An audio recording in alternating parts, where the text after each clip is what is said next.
La photo, elle est venue par la montagne. J'ai fait pas mal d'alpinisme et en fait, pour ramener des souvenirs, je me suis mis à la photo.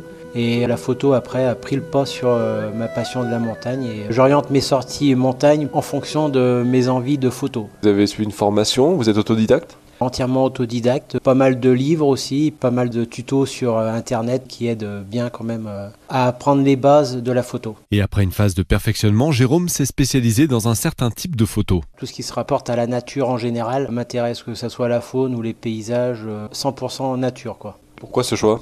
C'est peut-être bête à dire, mais un paysage ou une scène avec la faune, il y a quelque chose de beau que je ne retrouve pas dans la société actuelle. Pour réaliser ce type de photo, j'imagine que ça se fait pas en 5 minutes.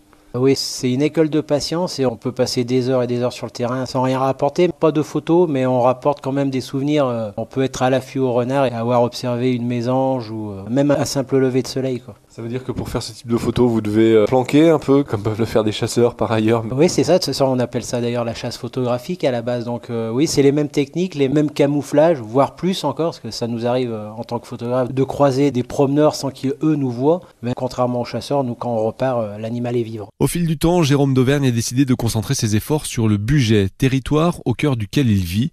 Il nous explique pourquoi. Pour déjà d'une, limiter mon empreinte écologique. J'ai trouvé ça plutôt intéressant de prendre des photos autour de chez moi. Et en second, c'est pour faire découvrir en fait la nature aux gens du coin. On ignore souvent le monde fascinant qui est à nos pieds, quoi. On a de la faune de montagne avec le chamois, du gibier, sanglier, chevreuil, renard. C'est riche en orchidées par exemple au printemps, c'est assez fabuleux. Une sélection de ses œuvres est à découvrir jusqu'au 31 mars à l'Office du tourisme de la petite station de Plan d'Automne dans l'Ain, accessible par la sortie numéro 8 de l'A40.